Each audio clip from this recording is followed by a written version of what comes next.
Interesting. And what about the investors? When you have the investors, people who invest with you and fund these, wouldn't they be like kind of, I guess, sad if like they have a 25-day loan? Like, yeah, they don't prefer the real short-term loans. Yeah. So that's more a benefit to the borrower than it is to the lender. Yep.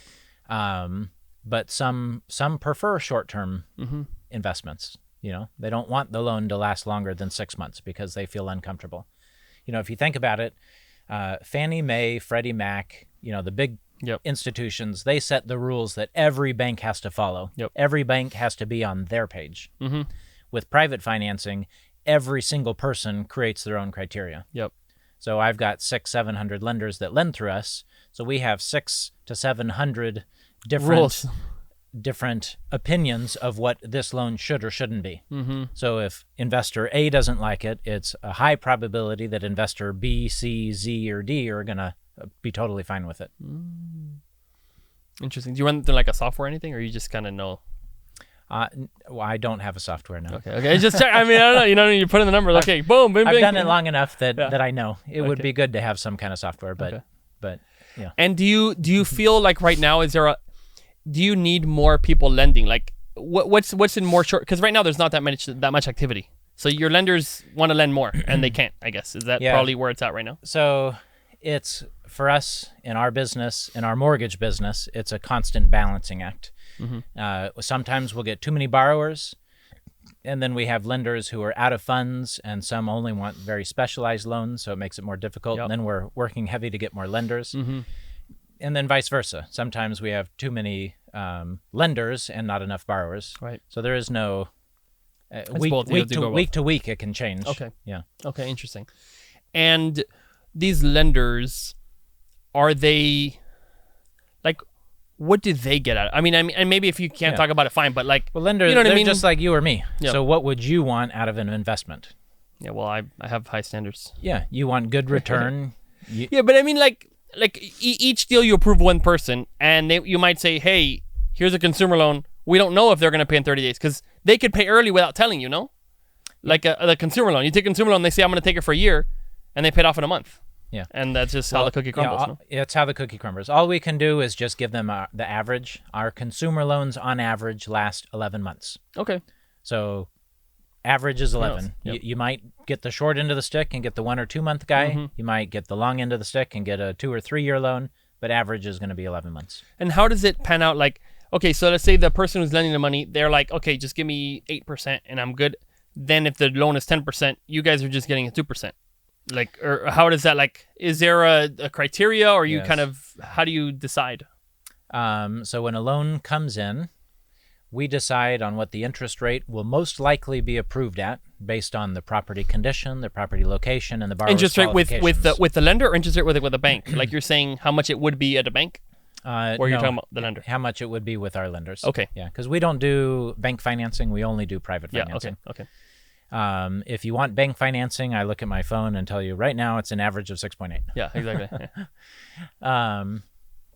So if it's a nice property, a nice location, a decent loan to value, you know, they're not looking because the down payment, right? Like if they have a good down payment. Yeah, good down payment, or if it's a refinance, you know, if the property's worth $1 million and they only want a 500 loan, it's a 50 LTV loan, we're going to get a better interest rate. Yes.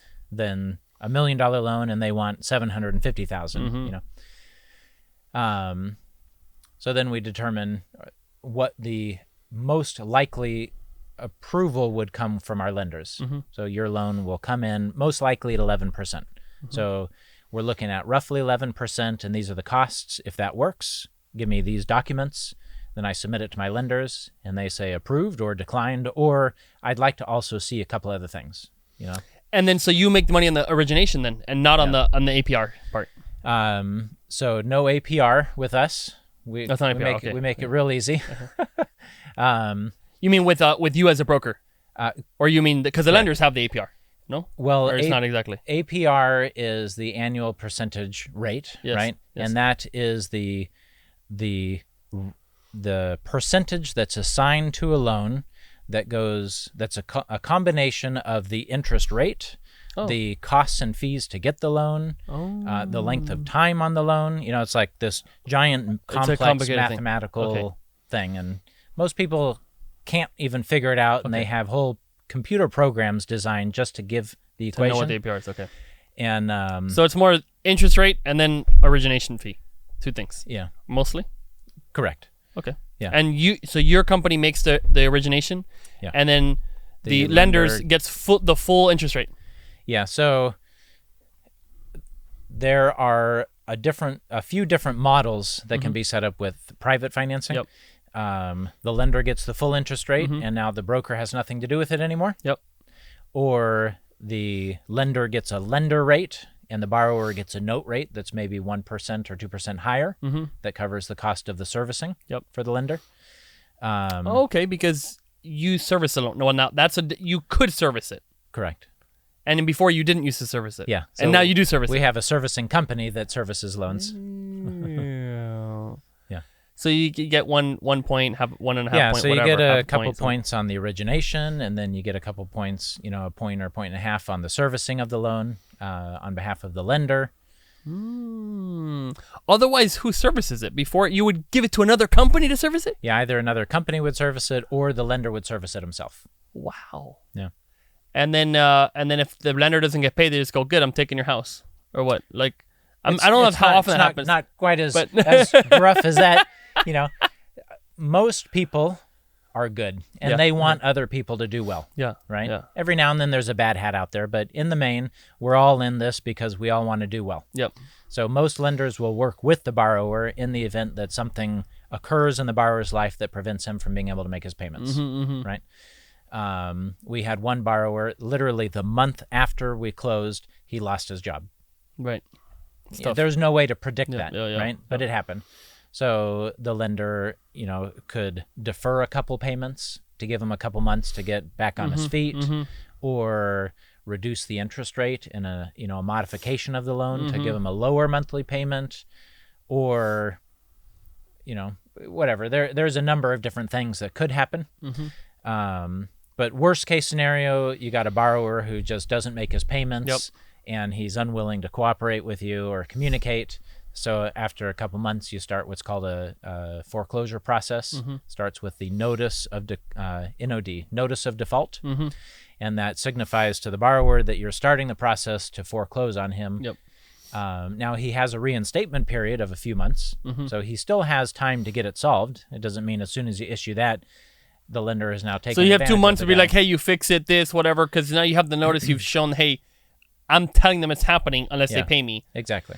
Then they have a few months or whatever time Yeah. period to pay them. Yeah. Now, some people think, oh, the mean lenders and whatever when they do that, right? But this is what the lender's tool is to solve their investment going poorly. Of course. That's their tool, Of right? course. Same as a bank. I mean, the bank would do the same thing. no? Banks foreclose all the time. Yeah. Banks foreclose more than private financing In does. percentage wise, Yeah. So, but if you think about it, so I do private financing and then there's conventional financing. Yep. So conventional financing does about 99% of the market. Private financing does about 1% of the market. Right. But okay, so now you've issued your notice of default. It gives them 2 or 3 months to get their act together, get it current. And if it's current, then everything goes back to normal and they just keep making their monthly payment. If it doesn't, then they They have to back pay, I guess, right, or whatever, and then there might be some extra fees. or yeah, late they'll have to payments get current plus the cost of filing the notice of default. Okay. But let's say they don't make their payment, they don't get current, then the lender can complete the foreclosure, and it goes to what's called an auction or courthouse steps. That's where you can buy a foreclosure property at the courthouse. Now, but wouldn't they just say, "Hey, I want the property instead"? Could they do that too, or No. it always goes to foreclosure? It goes to It goes to auction. it goes to auction Oh, first. interesting. So if you have the lien on the thing, Now that doesn't mean you can't show up at the auction and bid on it yourself. okay, but If you want it. you have to outbid somebody. It's not just yours on the amount Yeah. that's loan. Unless, but the unless person nobody else shows up. right, but the person that buys it has to pay down your loan amount fully. Yeah, so in this scenario, the guys who are showing up at auction, they've got like hundreds of thousands of dollars in cashier's checks in their pocket. Yeah. And they say, I'll buy it, they bid on it, and then whoever is the winner, they pay for it. Yep. And then that pays off all the liens, and then they get title on the property. Now, what if the lien is, I don't know, $300,000, and the auction only goes for $200,000? Usually the starting bid will be the number that the lender sets so that he gets repaid. Okay. So the starting bid is $300,000. Which is paying off the loan. Right. Interesting. So if like you can't be like a shark and be like, okay, I'm loaning this much, and then you default it, and then you just get it at half the value because it's gonna go to auction. Yeah, it'll go to auction. And how much, like, what do you think the value at, or like how much do you think people get discounts on the auctions versus housing price? You can get quite a discount. You know, if a house is worth $500 and the foreclosure is at $300, you could potentially get it at $300. Mm-hmm. You know, and you could make basically right there after the real estate agent fees and everything, you can make maybe 150 grand in a day. yeah. You just need to be. It's like if you want to go into that field as your business, and there are people that do it. I know a few of them. You just have to know what you're looking at, right? Because you don't get to see the property. You don't get to go inside. You don't get to go inside. There's Nothing, no inspections. Huh? No. Yeah. Instant. Because Tom, the borrower, still owns his property. And why is Tom going to let you in when he's losing his house? Oh, wow. So he owns it until it gets auctioned. Yeah. And he's like, I don't want you in my house. I want you to not pay for it and whatever. Yeah. Interesting. Then you'll have to incorporate, like, if it's owner occupied and Tom is still living in the house. Now you have to kick him out, now right? You have to evict him. Yeah. Evicting. So you'll have to go through that process as well. So the person who wins the auction has to evict. If it's occupied. If it's occupied. Yeah. Because the bank's not going to deal with it. Like, basically, hey, your property, your problem kind of deal. Yeah. Yeah. Wow. So, fascinating. So it can be a good way to buy houses, but you have to know what to look for. Okay. And how many auctions are happening? Like, how frequent is this procedure? I don't know. I don't stay on top of that. So. Okay. But I mean, it's pretty somewhat regular, I'm assuming. Or not? Yeah, it's a process. So every county is going to have their own foreclosure process, and anything can delay it. So that's the other thing. You could show up, I'm going to bid on this house, and then they don't auction it that day, even though it's been published that it's going to be auctioned that day.